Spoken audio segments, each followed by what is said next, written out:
O exórdio leva no máximo 10 minutos.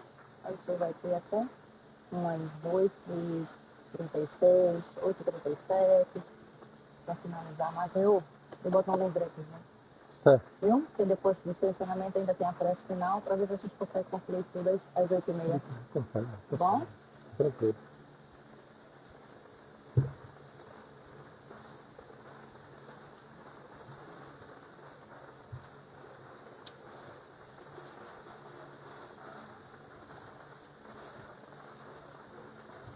Meus irmãos, minhas irmãs, boa noite. É com muita alegria que nós aqui nos encontramos na Fraternidade Espírita Missionários da Luz. Sejam todos bem-vindos, especialmente quem está na nossa casa pela primeira vez. Que Jesus nos abençoe, que todos nós possamos sair daqui bem melhores do que nós chegamos.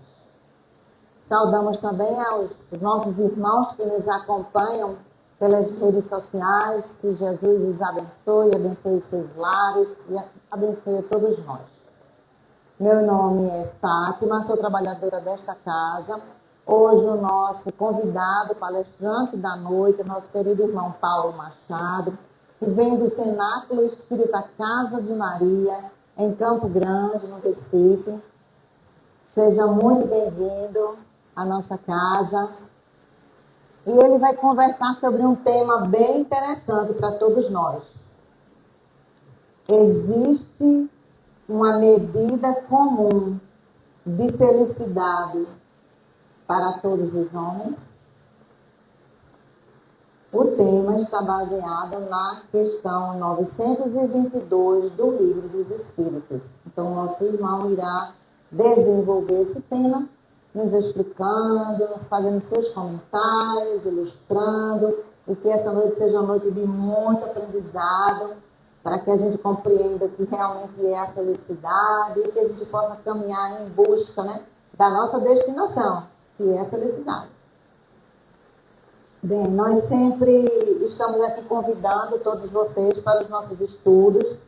A nossa casa oferece diversos estudos. Nós temos desde o curso introdutório à doutrina espírita para aqueles que estão chegando na casa, que não conhecem ainda muita coisa sobre o espiritismo, que têm vontade de aprender. Então nós temos o CID, que é o curso introdutório da doutrina espírita, que acontece aqui toda sexta-feira, a partir das 19h30. Nós temos vários estudos, temos o ESD, temos o Núcleo de Estudo e Pesquisa do Evangelho, que a gente está estudando o livro Atos dos Apóstolos, que está um estudo maravilhoso. Quem gosta da Bíblia, venha participar. Estudamos também aqui na segunda-feira, a partir das 19h30, a série de André Luiz. Estamos estudando o livro Os Mensageiros. Fica também o convite para quem se interessar. Então, gente, também sempre convidamos vocês para que conheçam as nossas atividades assistenciais. As atividades que nós desenvolvemos aqui com as famílias carentes que residem aqui nas proximidades, nos bairros vizinhos, com as nossas gestantes carentes. Então, quem se interessar pode procurar a direção do Departamento de Assistência e Promoção Social, que é Guiomar, e conversar com ela, quem quiser ajudar, quem tiver interesse, quiser participar, quiser conhecer, é só procurar a pessoa certa. Procura ali na recepção. Olha, eu estou interessada nessa atividade aqui. Com quem que eu devo falar? Nós temos sempre um voluntário nosso na recepção para tirar as dúvidas de vocês, certo? Então, eu não quero tomar muito tempo do nosso irmão, que o tema dele hoje é maravilhoso. A gente tem que dar bastante tempo para ele. Eu já vou ler a mensagem do livro Pão Nosso, autoria de Emmanuel, né, através do nosso querido Francisco Cândido Xavier. A lição que eu separei para a gente na noite de hoje é a lição de número 25. O título da lição é Nas Estradas. E os que estão junto do caminho são aqueles a quem a palavra é semeada. Mas tendo-a eles ouvido, vem logo Satanás e tira a palavra que neles foi semeada. Isso está em Marcos, capítulo 4, versículo 15. Emmanuel comenta este versículo. Jesus é o nosso caminho permanente para o divino amor. Junto dele seguem esperançosos todos os espíritos de boa vontade, aderentes, sinceros ao roteiro santificador. Dessa via bendita e eterna procedem as sementes da luz celestial para os homens comuns. Faz-se imprescindível muita observação das criaturas, para que o tesouro não lhes passe despercebido. A semente santificante virá sempre entre as mais variadas circunstâncias. Qual ocorre ao vento generoso que espalha entre as plantas os princípios de vida espontaneamente, a bondade invisível distribui com todos os corações a oportunidade de acesso à senda do amor. Quase sempre, a centelha divina aparece nos acontecimentos vulgares de cada dia, no livro, numa particularidade insignificante do trabalho, na prestimosa observação de um amigo. Se o terreno de teu coração vive ocupado por ervas daninhas, e se já recebeste o princípio celeste, cultiva-o com devotamento, abrigando-o nas leiras de tua alma. O verbo humano pode falhar, mas a palavra do Senhor é imperecível. Aceita-a e cumpre-a, porque se te furtas ao imperativo da vida eterna, cedo ou tarde, o anjo da angústia te visitará o espírito, indicando-te novos rumos. Bem, meus irmãos, com essa reflexão do nosso querido benfeitor Emmanuel, vamos agora fazer a nossa prece de início dos nossos trabalhos. Vamos elevar o nosso pensamento a Deus e vamos orar. Pai amado, Divino Mestre Jesus, nossa Mãe, Maria Santíssima, aqui nos encontramos para mais uma reunião pública. Abençoa-nos, Senhor, abençoa os nossos bons propósitos, que os teus anjos de luz possam estar conosco nesta noite, nos ajudando, nos doando boas energias, bons fluidos, para o nosso refazimento, para o nosso soerguimento, que todos nós possamos retornar bem melhores para nossas casas do que aqui chegamos. Abençoa todos nós, Senhor, abençoa em especial o nosso irmão que irá fazer uso da palavra, para que suas palavras possam chegar às nossas mentes e aos nossos corações e que nós possamos compreendê-las e vivenciá-las no nosso dia a dia. Que a tua paz, Senhor Jesus, esteja presente entre nós, nesta noite e sempre. Que assim seja. Bem, meus irmãos, agora eu passo a palavra ao nosso irmão Paulo Machado, que irá dar início à palestra da noite de hoje. Muita paz para todos.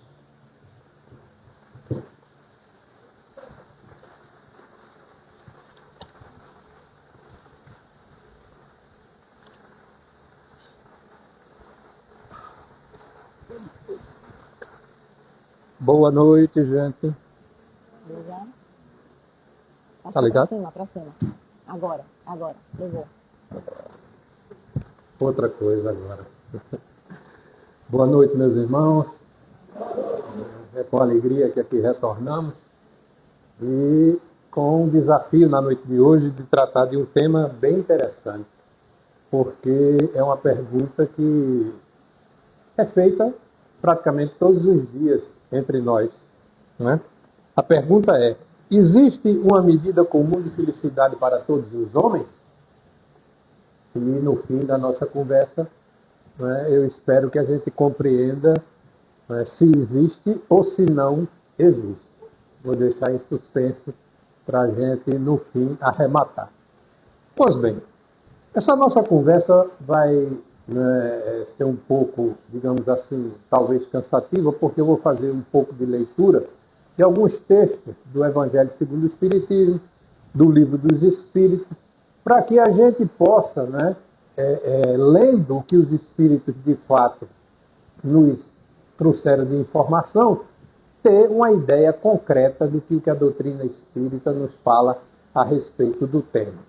Pois bem, nós vivemos num planeta de expiação e prova. Acredito que todos aqueles que aqui estão, que já adentraram a doutrina espírita, sabem disso, e aqueles que não sabem, né, aqueles que estão chegando na casa hoje, né, a doutrina espírita nos ensina isso, de que o planeta Terra é um planeta que, na classificação dos orbes do universo, que compõem o universo, ele se encontra no segundo estágio.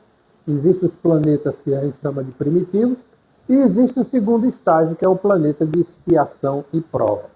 É um planeta onde o mal, vamos dizer assim, ainda prepondera sobre o bem, apesar de que o bem, se perdesse mais a sua timidez, não é, conseguiria, quem sabe, superar essa maldade que a gente vê aí no mundo afora.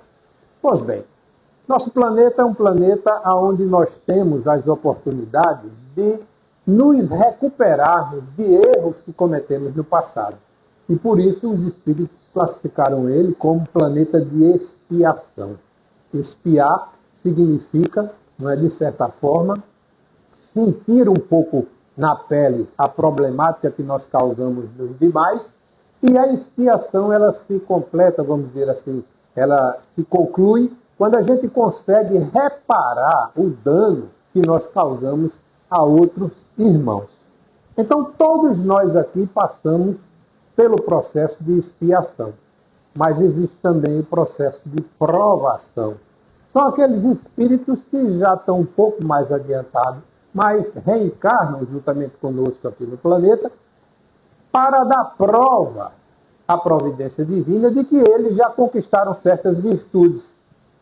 Então, suponhamos que estou eu lá no mundo espiritual e lá eu resolvo, né, afirmar para os demais que sou uma pessoa paciente, que sou um espírito paciente.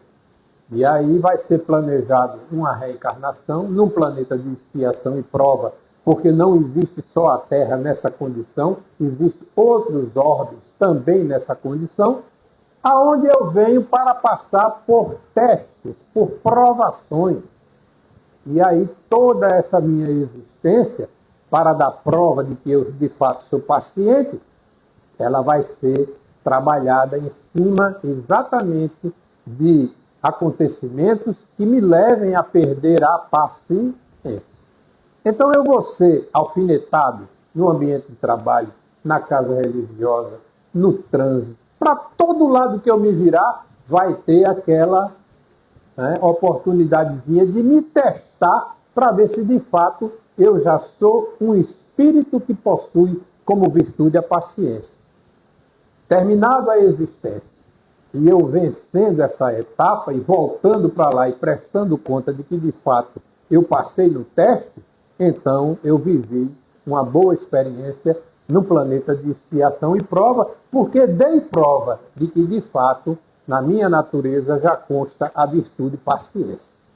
Estou longe disso, viu, gente? Me usei como exemplo, mas é totalmente figurativo. Pois bem, vivemos num planeta de expiação e provação, aonde o sofrimento, não é, as vicissitudes são enormes. No Evangelho segundo o Espiritismo, nós vamos encontrar uma definição maravilhosa para essa condição do nosso planeta.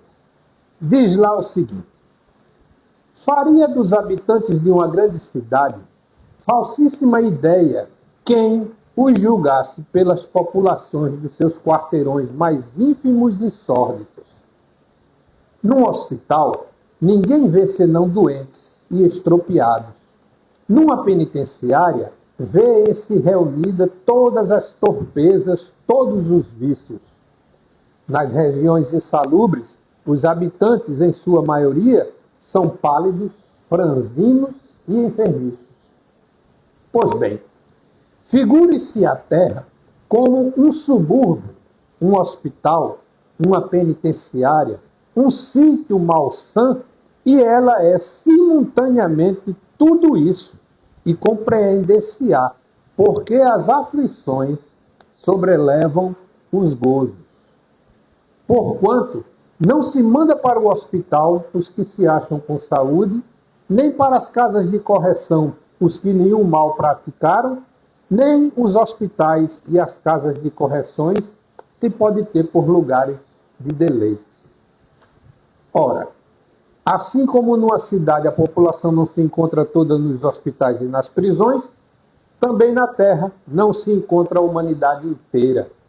E do mesmo modo que do hospital saem os que se curam e das prisões os que se cumprem suas penas, o homem deixa a terra quando está curado das suas enfermidades morais. E aí, quando a gente lê essa, vamos chamar de definição do que é o planeta Terra, alguns podem ficar preocupados. Mas o que a gente pode dizer é que não nos preocupemos. Estamos no lugar certo, na hora certa, com as pessoas certas, assim dizia nosso irmão Chico Xavier. Temos o quê? Temos que arregaçar as mangas e trabalhar. Trabalhar para quê? Para, como está dito na mensagem, para vencer as nossas imperfeições morais e ganhar de Deus a permissão para ir habitar planetas mais evoluídos, aonde o bem já se sobrepõe ao mal. Aí lá, a felicidade, vamos dizer assim, vai fluir de uma forma mais intensa do que no nosso planeta. Mas não estou dizendo que não podemos ser felizes aqui. Não foi isso que a gente tentou dizer. Que lá a felicidade flui com mais facilidade. Mas aqui, né, nós temos condições de buscar sermos felizes. Até porque quando a gente lê o texto e compara com outros textos que a doutrina espírita nos traz, a gente vê que, apesar de estar num planeta aonde o sofrimento impera, esse sofrimento ele tem uma utilidade muito grande. Porque ninguém sofre pelo bel prazer de Deus de nos fazer sofrer. Nós sofremos porque andamos fazendo o que não devíamos. E por fazermos o que não devíamos, a providência divina cobra a correção da nossa natureza, da nossa essência. Então o sofrimento, para o que muita gente pensa ser uma coisa ruim, na verdade é um remédio amargo. Os mais antigos aqui devem se lembrar de um remédio chamado Anador, né? Que tinha um Anador infantil e um Anador para adulto. Meu amigo, tomar uma dose do Anador em gotas não era fácil. O remédio amargava de um jeito que a gente colocava açúcar e não tirava o amargo. Mas se nós estávamos com dores, com febre, nós tomávamos aquelas quantidades de gotas adequadas ao nosso peso, e o que era que acontecia? Questões de 30 minutos, a febre baixava, a dor diminuía, e era o que a gente chamava lá no interior de um santo remédio.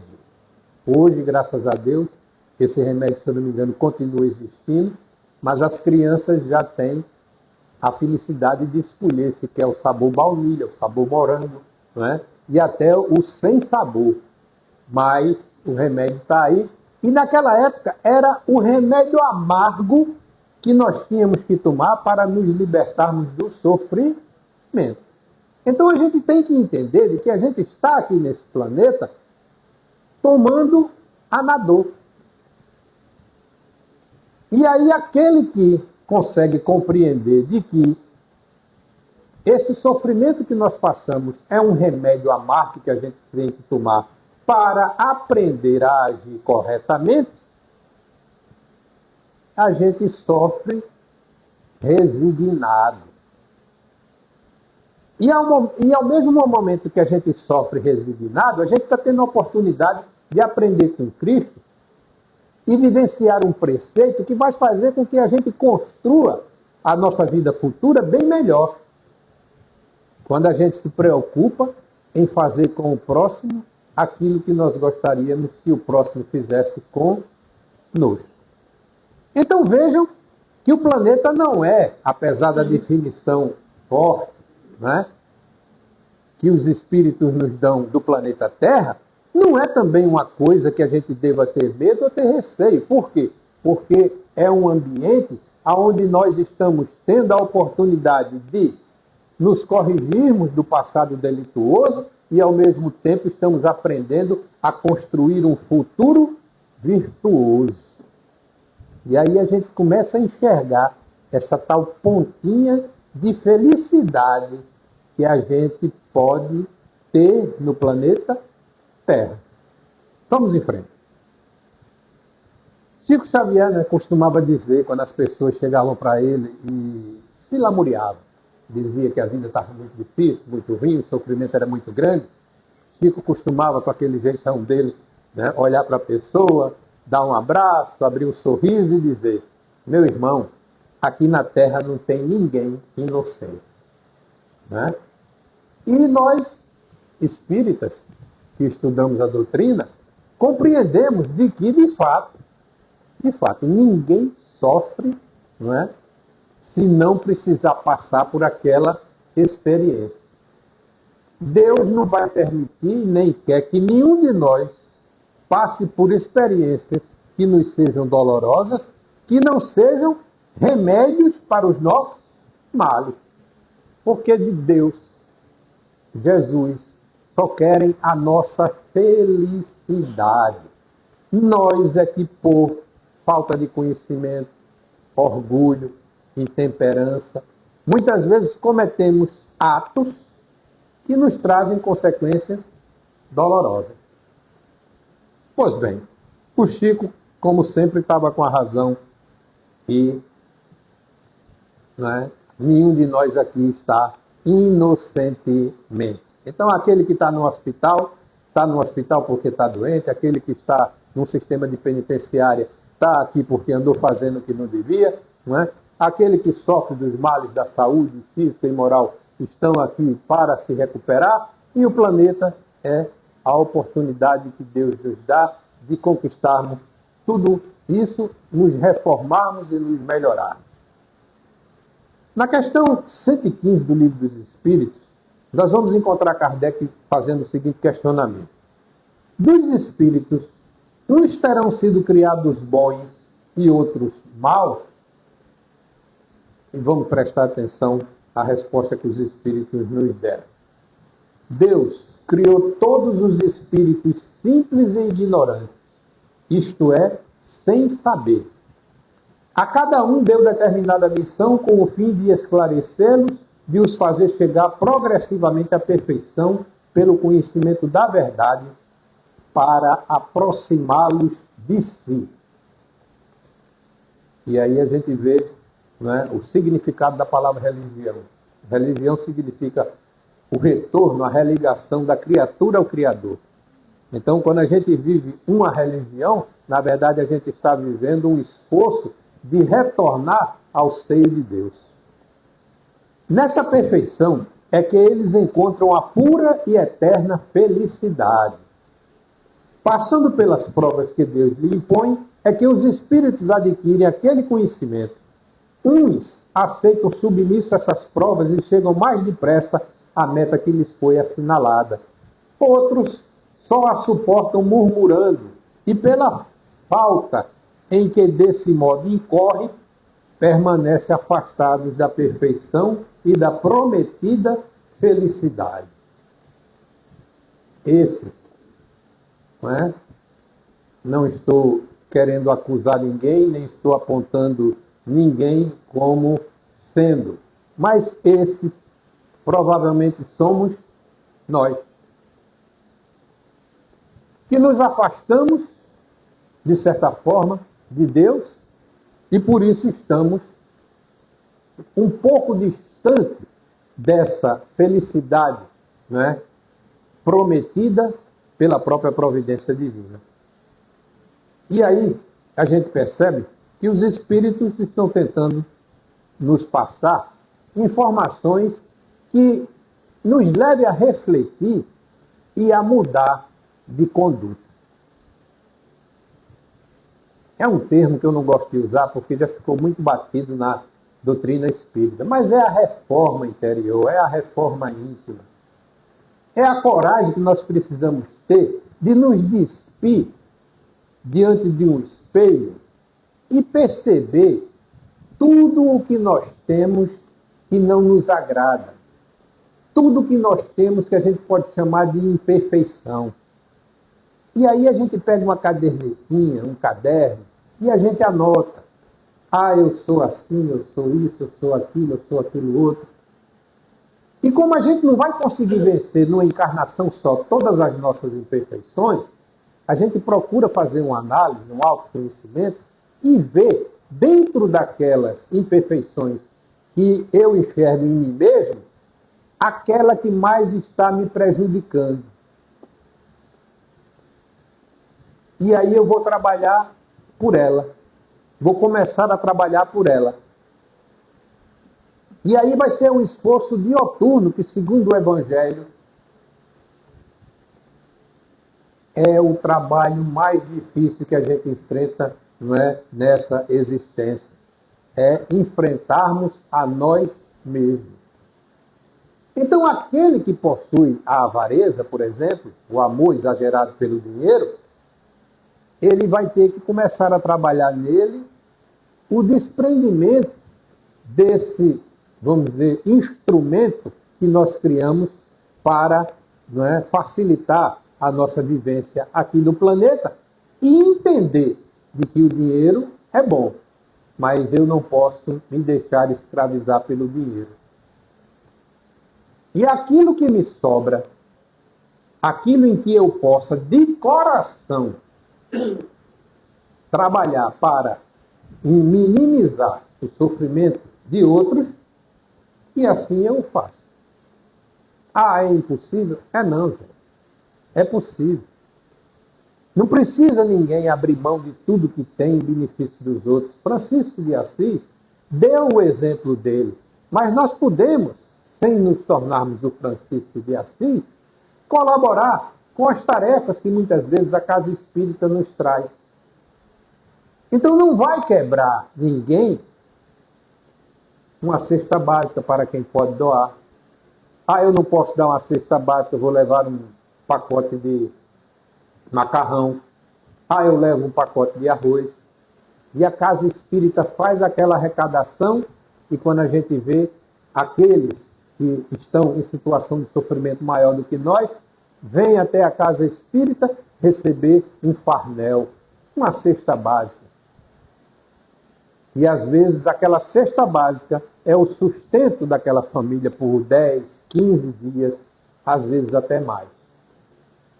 Nos fez falta? Não. Mas nós começamos a aprender a abrir mão daquilo que temos em excesso, vamos dizer assim. Então, esse esforço em vencer as nossas imperfeições, ele vai ser enxergado pelos espíritos e os espíritos levarão a Deus a informação. Olha, Paulo está se esforçando para se tornar um ser melhor. E aí passarei a receber todo o apoio possível e permitido por Deus dentro do meu merecimento para que eu vença a minha batalha. Cada um de nós aqui pode vivenciar isso e cada um de nós aqui precisa fazer isso para, melhorando-se, conquistar dias melhores na vida futura. Porque se a gente ficar cometendo os mesmos errinhos do passado, a providência divina diz que a coisa vai ficando mais complexa, mais difícil. É aquele famoso bordão. Se você não vier pelo amor, você virá pela dor. Mas que virá, virá. A gente é que escolhe. Não é isso? Pois bem, na questão 920, Kardec pergunta: pode o homem gozar de completa felicidade na Terra? Aí a gente já começa a aterrissar no assunto da noite de hoje. Pode o homem gozar de completa felicidade na Terra? E os espíritos respondem: Não. Mas não precisa ninguém se apavorar. Não é? Porque vamos prestar atenção nos detalhes da pergunta. Kardec está perguntando de completa felicidade. Essa completa felicidade é o quê? É aquela que nós chegaremos a ela. Mas quando? Quando nos tornarmos espíritos puros. Ser um espírito puro significa viver dentro de todas as regras da providência divina. E se a gente conseguir viver dentro de todas as regras da providência divina, o que é que a gente vai receber em troca do universo? Só bem-estar. É essa felicidade que todos nós um dia alcançaremos quando a gente conquistar essa condição de não mais um espírito, né, sofredor, pequeno, mas de um espírito puro que consegue viver na graça e no seio de Deus. Pois bem, diz os espíritos, não. Por isso que a vida lhe foi dada como prova ou expiação. Dele, porém, depende a suavilização dos seus males e ser tão feliz quanto possível na terra. Vamos esmiuçar a resposta?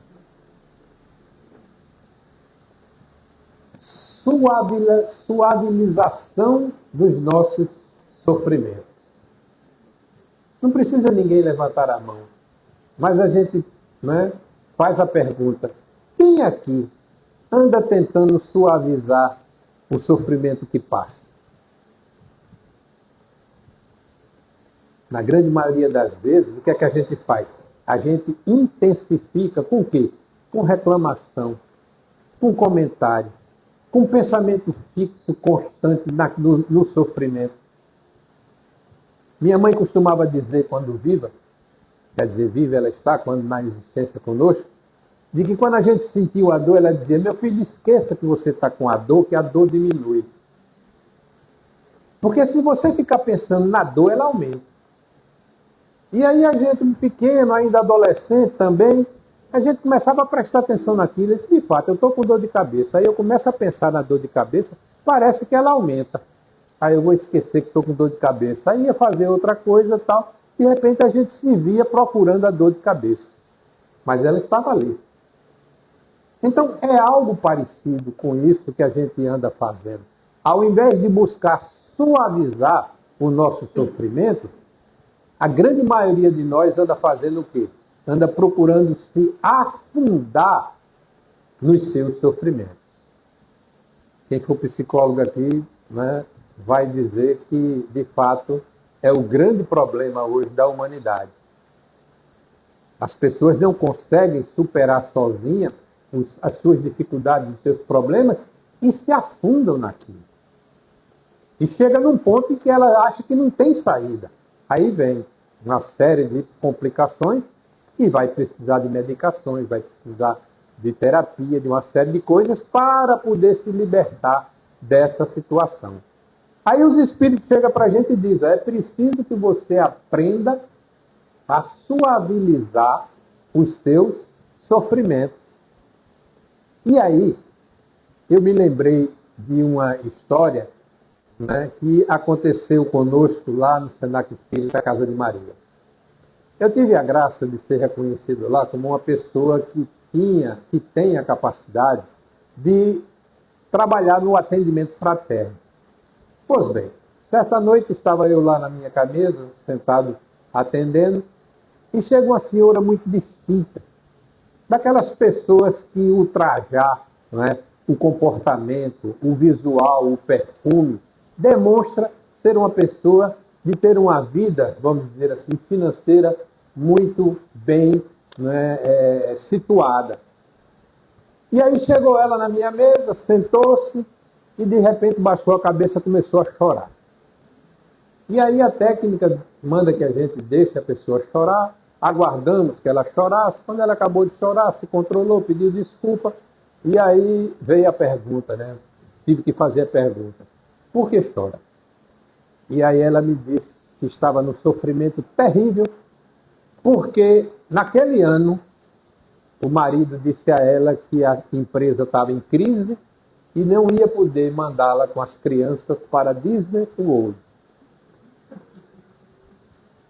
E por conta disso, o aperreio dela, o sofrimento dela era tamanho que ela estava pensando em tirar a própria vida.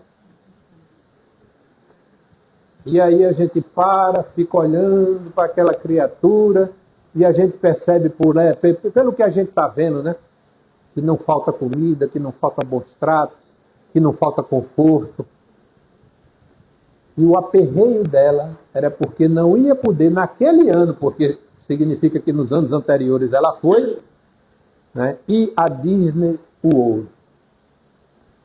E aí conversamos um pouco, tiramos da cabeça dela a ideia de suicídio, e a inspiração veio do alto e disse: convida ela para amanhã vir aqui na nossa creche e dar um passeio com ela na comunidade. E aí fizemos o convite, ela aceitou, ficou muito feliz, ela achando que no dia seguinte só ia conhecer a meninada da creche. Mostramos a meninada da creche e disse: agora vamos mostrar aonde essas crianças moram. E levamos ela à comunidade. E chegando na comunidade, fomos recebidos na casa das crianças, e muitas casas não tinham uma cadeira para sentar. Um filtro para filtrar água. Bebiam água ainda como lá no interior, naquelas quartinhas de barro. Uma pobreza, não é? Uma falta de recursos, que ela ficou, usar uma palavra meia, né, estapafurdeada. É um pouco mais do que admirável. E ficou suspensa no ar. Voltamos para nossa casa e aí começamos a conversar sobre o que é necessário e o que é supérfluo. Essa mulher caiu na real, entendeu a situação, saiu daquele estado que ela estava começando de depressão, mudou de atitude. Não pôde ir a Disney World naquele ano, mas o marido pôde mandá-la para o Beto Carreiro, e ela foi ao Beto Carreiro com as crianças e voltou felicíssima. Hoje é trabalhadora da nossa casa e é uma pessoa que faz questão de ir fazer as visitas, porque as crianças, para entrar lá na creche, a gente vai de uma visita ao domicílio para ver a real necessidade e a gente acata aquele que tem mais necessidade. Ela é uma das pessoas que faz questão de ir de casa em casa. E quando a gente precisa de qualquer coisa, estamos precisando de leite, quando a gente vê, chega ela no carrão dela com 2 fardos, 3 fardos de leite, porque aprendeu a doar-se quando, não é, ela tinha a mania de se tornar vítima, ela passou a ser uma pessoa de atitude para, né, suavizar o sofrimento dos outros. Ela aprendeu a viver. E hoje ela é uma pessoa que a gente pode dizer altruísta. Vive feliz, mas aprendeu a felicidade, não é, à custa dessa inspiração que a espiritualidade da casa, né, permitiu que ela tivesse acesso. Pois bem, não é uma questão de aprender a suavizar o nosso sofrimento? Como foi que ela aprendeu a suavizar o sofrimento dela? Vendo o sofrimento dos outros e tentando compreender. Meu Deus, eu estou aqui tentando suicídio porque não vou ao Disney World. E essas criaturas aqui não sabem nem que Disney World existe. Caiu na real e, graças a Deus, vai se tornar uma pessoa vitoriosa na sua volta à pátria espiritual. Existe um outro exemplo também que a gente precisa, não é, trazer para vocês, não é, vamos dizer assim, procurar compreender bem o que seja essa questão de ser feliz na Terra. Durante uns 15 anos da minha vida, eu fui representante comercial. E como representante comercial, eu rodava 8.000, 9.000 quilômetros por mês. E certa feita, no interior já aqui bem sertão de Pernambuco, eu me perdi. Naquela época não tinha GPS, Google Maps, né, Waze. Nós não tínhamos isso não. Nós tínhamos a estrada muito mal sinalizada e o falar. Né? Daí vem o ditado de quem tem boca vai a Roma. Porque a gente saía perguntando.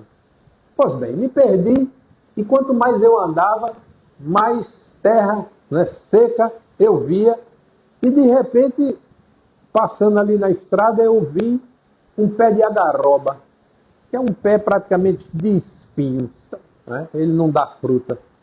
E debaixo desse pé de agaroba eu vi que tinha gente. E aí eu parei o carro, desci, entrei naquele sítio, e chegando lá, eu encontrei uma mulher cercada de 12 filhos. 12 filhos. Parecia uma brincadeira. Era cada ano tinha um.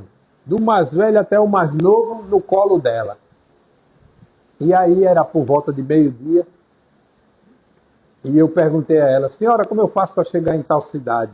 Aí ela disse, o senhor está no caminho errado. Porque se o senhor está indo para lá, não é para lá não, o senhor vai ter que voltar.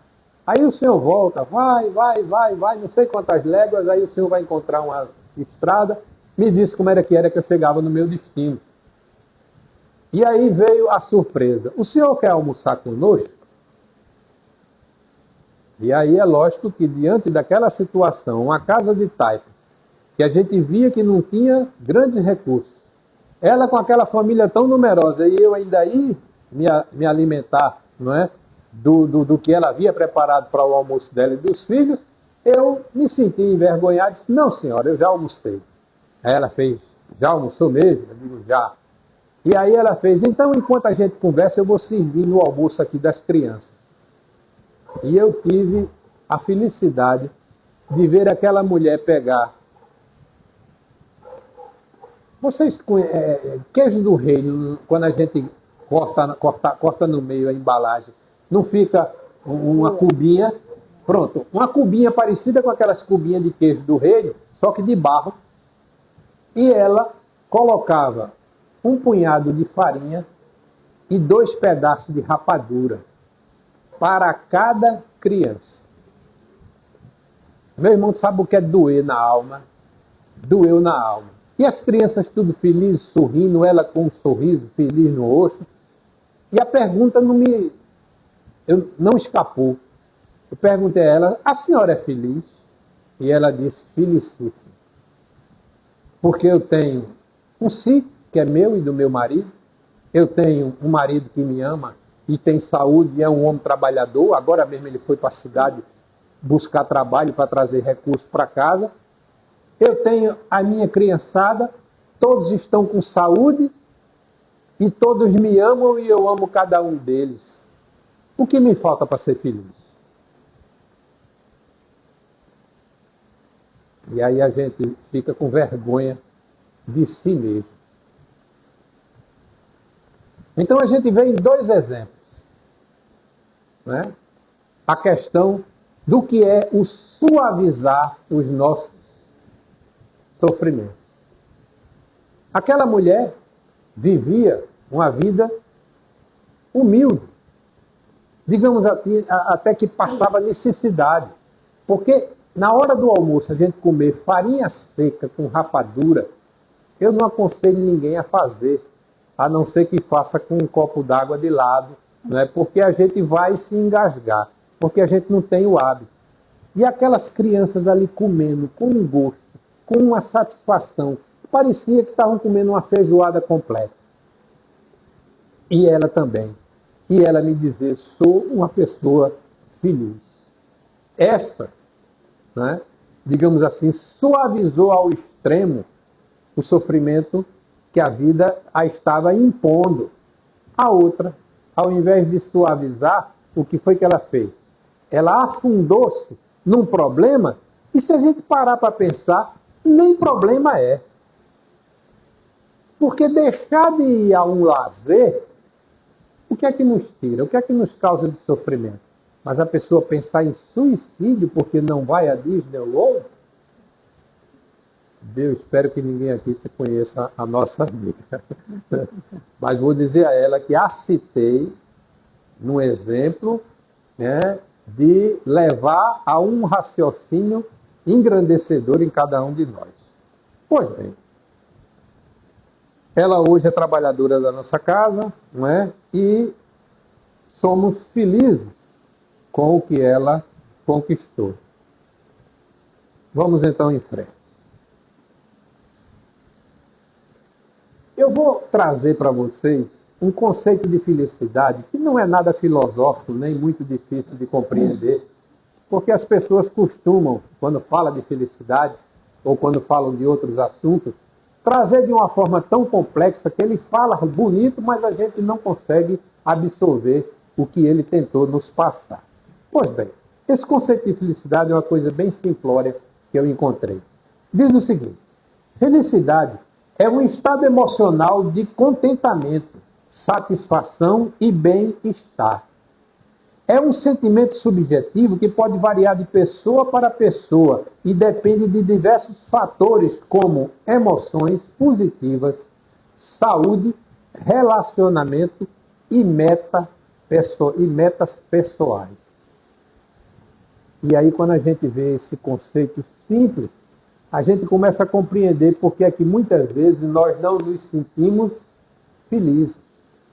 Por quê? Porque ele diz que depende das nossas emoções positivas, da nossa saúde, do nosso bom relacionamento com os outros e das nossas metas pessoais. E aí a gente passa a observar item por item. Emoções positivas. Desde que eu conheço o Espiritismo, que as pessoas vêm dizendo, evite o pensamento negativo, procure manter na mente o pensamento positivo, pare de pensar em coisas desagradáveis, busque pensar só em coisas boas. E a gente batalha, e quando chega no fim do ano, que a gente faz aquela reflexão do Natal e do Ano Novo, a gente vê que ainda não conseguiu, mas para o ano eu consigo. Manter em nós isso que a espiritualidade está dizendo. A felicidade tem tudo a ver com as nossas emoções positivas. Aí veja o esforço que a gente tem que fazer. Ah, mas eu estou sofrendo vicissitudes, eu estou passando por aperreio, por contrariedade. Mas a gente não pode prestar atenção nisso. A gente tem que vivenciar isso, fazer de tudo para superar as vicissitudes, as dificuldades e manter em nós o quê? O pensamento equilibrado, as emoções positivas, porque isso, inclusive, vai nos ajudar a superar as nossas vicissitudes, as nossas dificuldades. Aí a gente vai para a questão da saúde. Gente, todo mundo aqui vai envelhecer. E o melhor é que eu não me sinto mais idoso, mas sou idoso. Cheguei na terceira idade, completei 66 anos, sou reconhecido como idoso. E como idoso, a saúde que eu um dia tive, ela começa a deteriorar. Então hoje, para subir uma escada, eu tenho que subir sentindo dores. Hoje, para me levantar de uma cadeira, eu sinto dores. Hoje eu quero jogar meu voleibol, não consigo porque já não consigo nem dar um pulo. Fico só na defesa ou levantando para os outros jogar no ataque. Tudo isso consequência de quê? De uma tal saúde. O coração já não responde como responderia. Tenho que fazer as minhas caminhadas diariamente, porque o cardiologista disse, vai ser disso aí é que tu vai ver o resultado da tua vida, porque teu coração não está bom não. E a gente está trabalhando para quê? Para manter essa tal saúde. E quando a saúde está ruim, o que é que acontece? A gente sofre.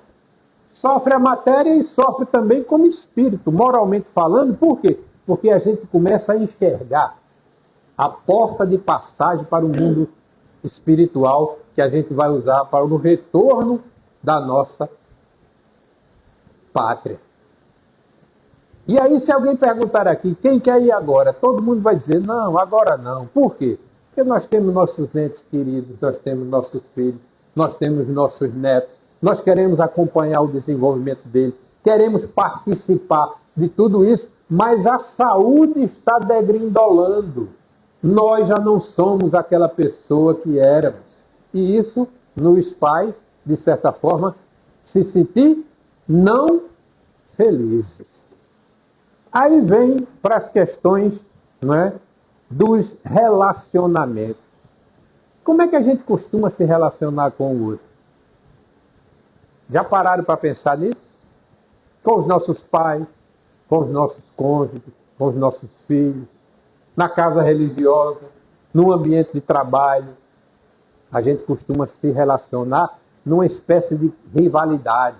A gente costuma esperar que o outro nos dê o que a gente quer que ele nos dê, quando na verdade ele não vai me dar o que eu quero que ele me dê. Ele vai me dar o que ele possui para me dar. Não tem um ditado popular que diz cada um dá o que tem?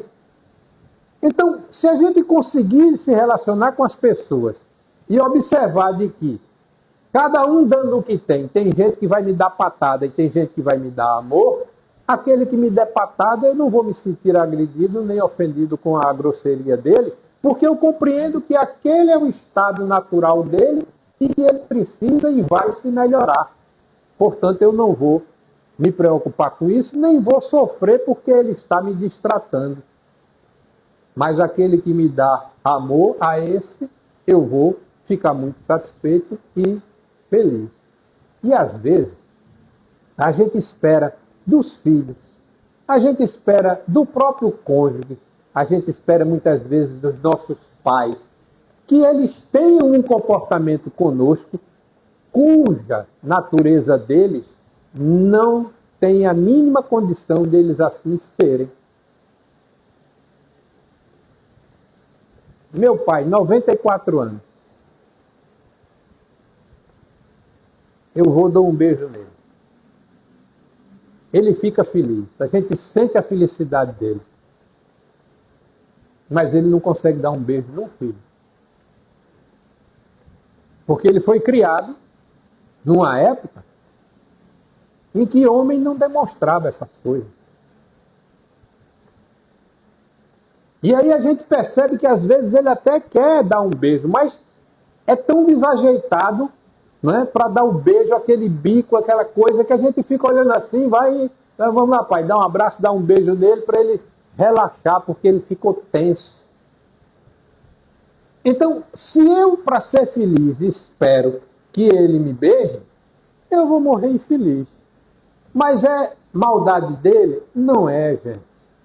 Foi a criação que ele recebeu, que ele não consegue dar uma coisa que ele não foi educado, instruído para fazer. E aí o que é que a gente faz? A gente enche ele de beijo. E aí ele fica feliz. Né? Então a felicidade, está dizendo aqui, vai dependendo dessas coisas. E aí a gente vai para o último item, a tal das metas pessoais.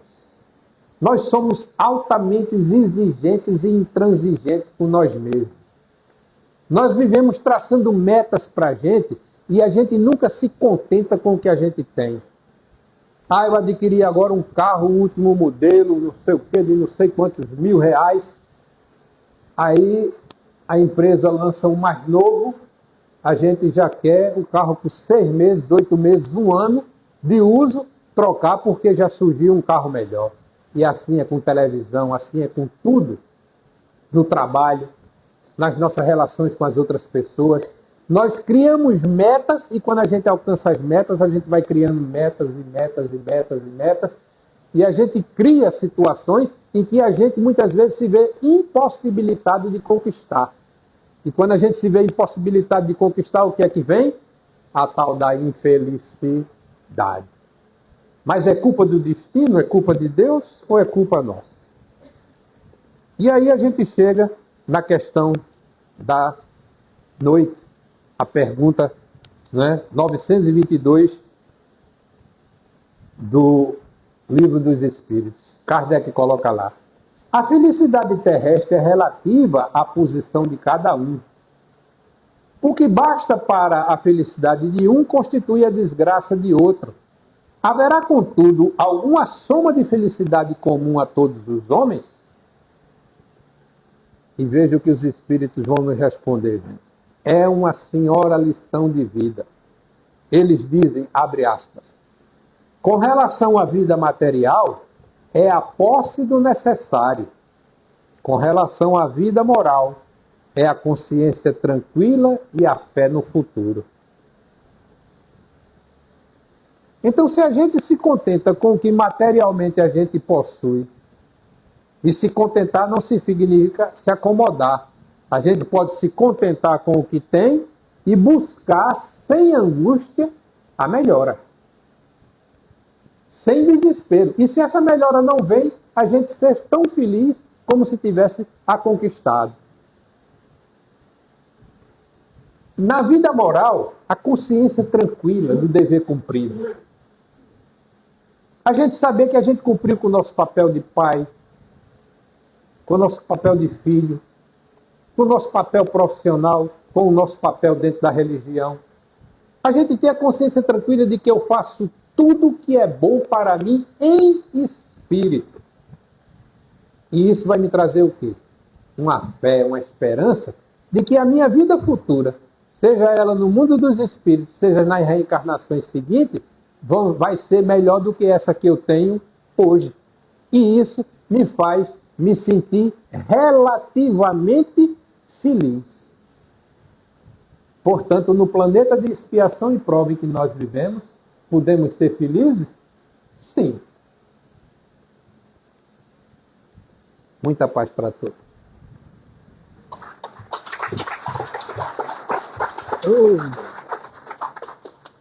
Foi bom. Bem, gente, nós agradecemos a presença do nosso irmão Paulo em nossa casa.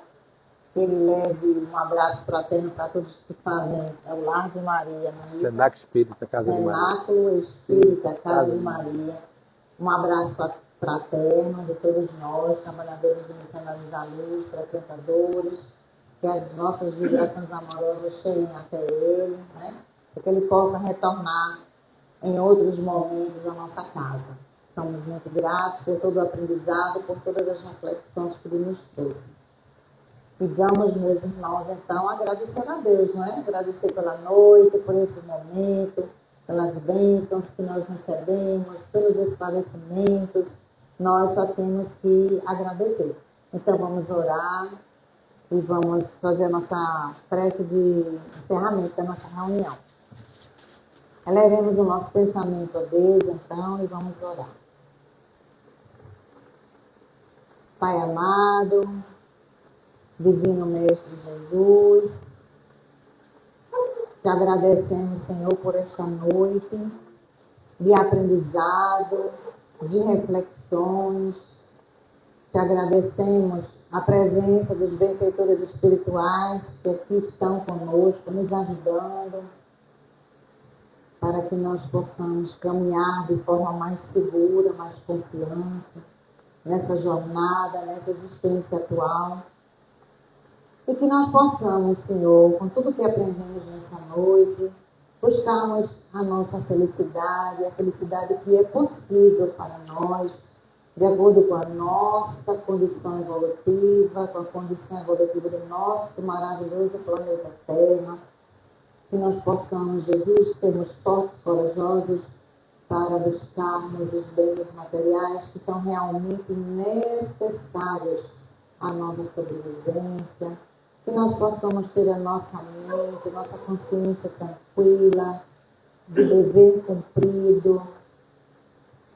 E que nós possamos, Jesus, confiar sempre na providência divina, na solicitude paternal desse Deus maravilhoso, que é infinito em amor, em justiça, em misericórdia, confiando em Ti, Pai amado. Aqui estamos, certos de que ainda hoje, neste mundo em que nós estamos vivendo, na condição que nós estamos, poderemos usufruir da felicidade.